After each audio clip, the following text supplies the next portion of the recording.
Hello, my cute white lilies. Hope you all are doing well and welcome back to my channel. तो बिना किसी देरी के next chapter शुरू करते हैं two souls written in scars Hindi version का।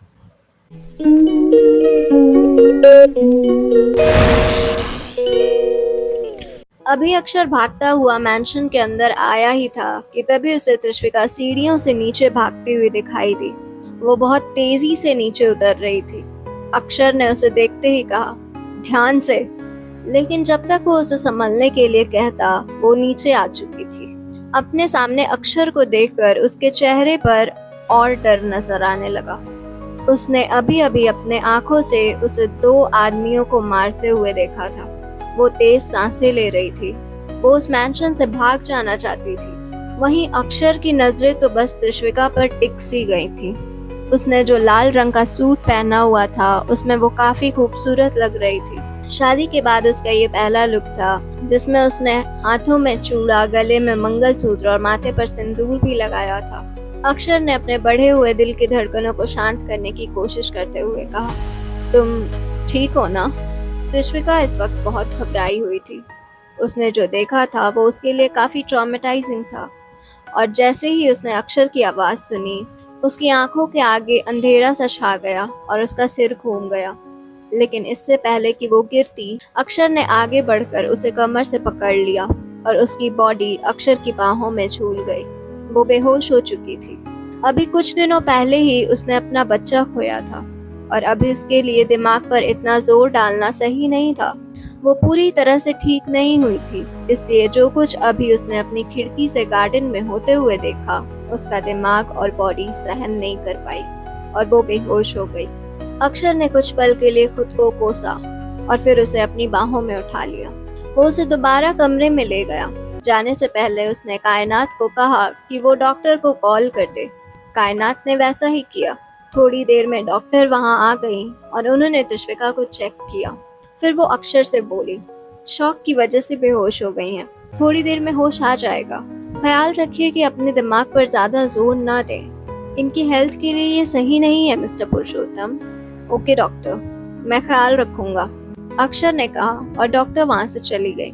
फिर अक्षर भी त्रिश्विका के कमरे का दरवाजा बंद करके नीचे हॉल में चला आया, जहां भार्गव पहले से उसका इंतजार कर रहा था। उसके आते ही भार्गव ने उससे पूछा, कैसी है भाभी?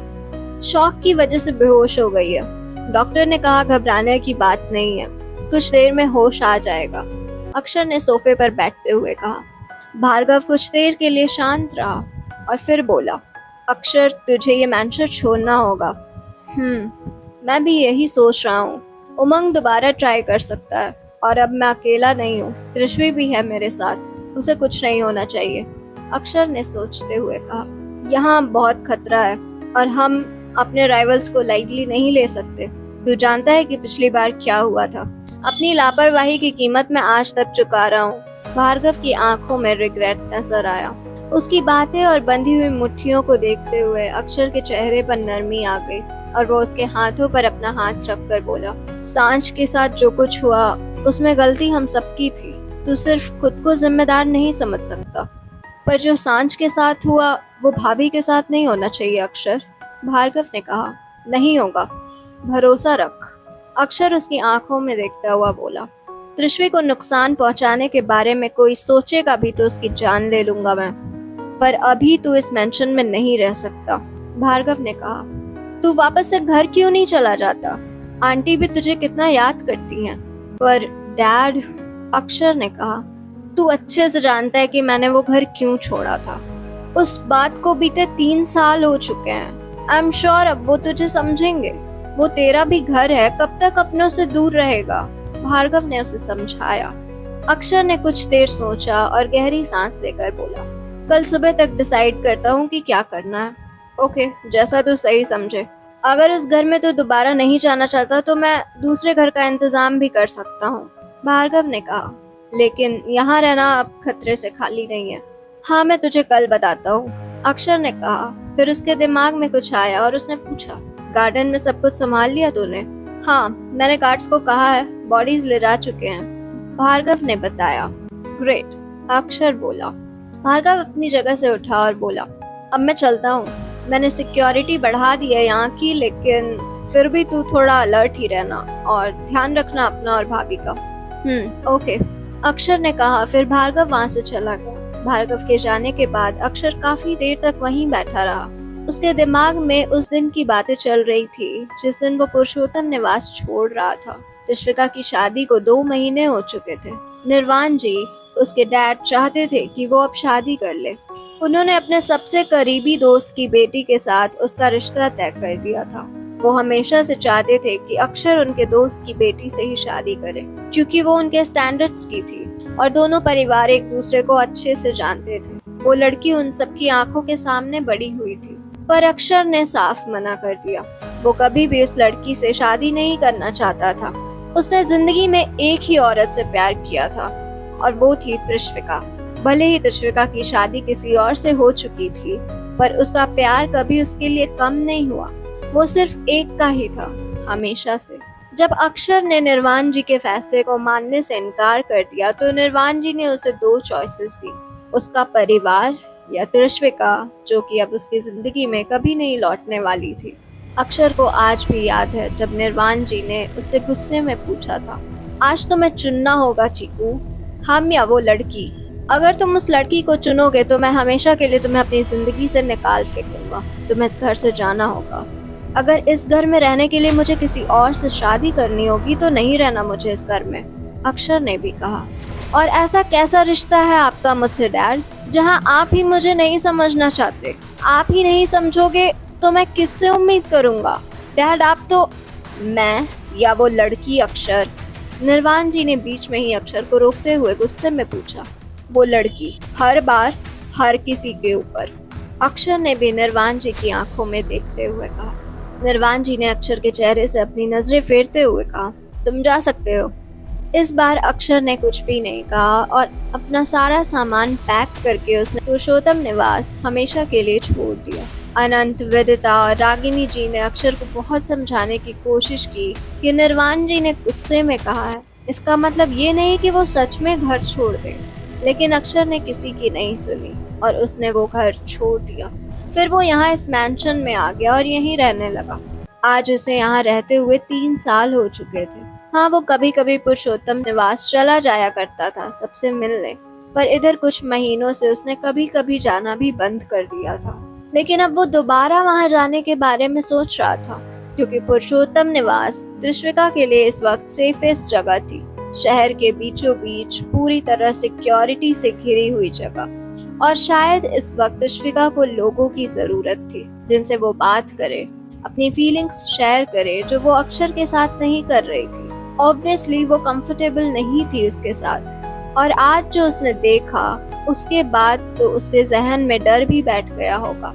इसलिए बेटर यही होगा कि वो उसे पुरुषोत्तम निवास ले जाए। लोगों के बीच शायद उसका डर भी थोड़ा कम हो जाए। इधर कमरे में त्रिश्विका को होश आ चुका था, लेकिन जो उसने बेहोश होने से पहले गार्डन में देखा था वो मंजर उसकी आंखों से हटने का नाम नहीं ले रहा था। अभी थोड़ी देर पहले तो वो ये सोच रही थी कि अक्षर एक अच्छा इंसान है, उसने एक सही इंसान से शादी की है। पर जब उसने अक्षर को गार्डन में उन लोगों को शूट करते देखा तो उसकी सारी गलतफहमी दूर हो गई। कितनी बेरहमी से उसने उन 2 लोगों की जान ले ली। एक शिकन तक नहीं थी उसके चेहरे पर। अब तक त्रिश्विका इतना तो समझ चुकी थी कि अक्षर एक पावरफुल इंसान तो है, पर साथ ही खतरनाक भी। उस रात जो अटैक मैंशन पर हुआ था वो मामूली तो नहीं था, और जिस तरह से उस अटैक को संभाला गया वो भी किसी आम इंसान के लिए संभालना मुश्किल है। अगर अक्षर की फोर्स उतनी ट्रेन नहीं होती तो वो रात सबकी आखिरी रात होती। पर वो अटैक हुआ क्यों था? आज अक्षर ने उन लोगों को क्यों मारा? आखिर उसकी असलियत क्या है? कौन है वो? क्या काम करता है? अभी वो ये सब सोच ही रही थी कि तभी उसके कमरे का दरवाजा खुला। उसने दरवाजे से अक्षर को अंदर आते हुए देखा।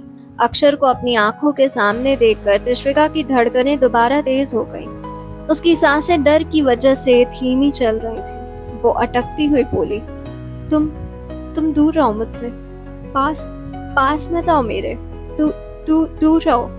अक्षर ने एक गहरी सांस ली। उसे अभी खुद पर गुस्सा आ रहा था। उसे उन 2 आदमियों को मैंशन के अंदर मारने का रिस्क नहीं लेना चाहिए था, और वो भी तब जब उसे मालूम था कि त्रिश्विका भी उस वक्त मैंशन में मौजूद है। अब उसे नहीं मालूम था कि वो त्रिश्विका के अंदर से ये डर कैसे निकालेगा। अक्षर के उसे दूर रहने कहने के बावजूद भी वो उसके बेड की तरफ बढ़ा और उसने उसे समझाने की कोशिश करते हुए कहा, रिलैक्स, मैं तुम्हें कोई नुकसान नहीं पहुंचाऊंगा कभी। बीवी हो तुम मेरी। नहीं, तुमने मार दिया उन्हें। तुमने मारा है। त्रिश्विका बेड के एक कोने में खुद को समेटते हुए बोली। अक्षर अब तक बेड के पास पहुंच चुका था। उसने धीरे से त्रिश्विका का हाथ पकड़ा और उसे अपनी बाहों की तरफ खींचता हुआ उसके बालों को हल्के हाथों से सहलाते हुए बोला, अब हमारी और इन सब की आदत टाल लीजिए योर मैजेस्टी। त्रिश्विका की आंखें हैरानी से बड़ी हो गई, कुछ अक्षर के उसके इतने करीब आने से और कुछ उसकी बातें सुनकर। धीरे धीरे उसकी सांसें नॉर्मल हो गईं। वो जानती थी कि वो जिस आदमी की बाहों में इस वक्त है वो कितना खतरनाक है, पर फिर भी उसे उसके पास आने से अब डर नहीं लग रहा था। अक्षर के रीअश्योरिंग वर्ड्स और रीअश्योरिंग एक्शंस की वजह से अब वो काफी शांत हो चुकी थी। न जाने क्यों वो उसकी बातों पर भरोसा भी कर रही थी। अक्षर अब भी उसके बाल सहला रहा था। कुछ मिनटों बाद जब त्रिश्विका नॉर्मल हो गई तो वो उससे दूर हुआ। उसने त्रिश्विका के चेहरे से उसके बाल हटाए और उसके कान के पीछे करता हुआ बोला, अब इस खून खराबे की आदत डाल लो। पति हूँ मैं तुम्हारा, शादी की है तुमने मुझसे, मेरी जिंदगी पर अब पूरा हक है तुम्हारा, और ये खून खराबा मेरी जिंदगी का एक हिस्सा है। क्यों? त्रिश्विका ने अक्षर की ओर देखते हुए पूछा, क्यों मारा तुमने उन्हें? क्योंकि उन्होंने उस रात मैंशन पर अटैक किया था, अक्षर ने कहा। वो तुम्हारे लिए आए थे और मेरी पत्नी की तरफ उठी हर नजर को मैं जान से मार दूंगा। अक्षर का जवाब सुनकर त्रिश्विका कुछ पल के लिए खामोश हो गई। उसे समझ ही नहीं आया कि क्या कहे। अक्षर ने देखा जो डिनर कायनात अभी थोड़ी देर पहले त्रिश्विका के लिए उसके कमरे में लेकर आई थी, वो उसने छुआ तक नहीं था। वो बेड से उठा और जाकर डिनर की प्लेट ले आया।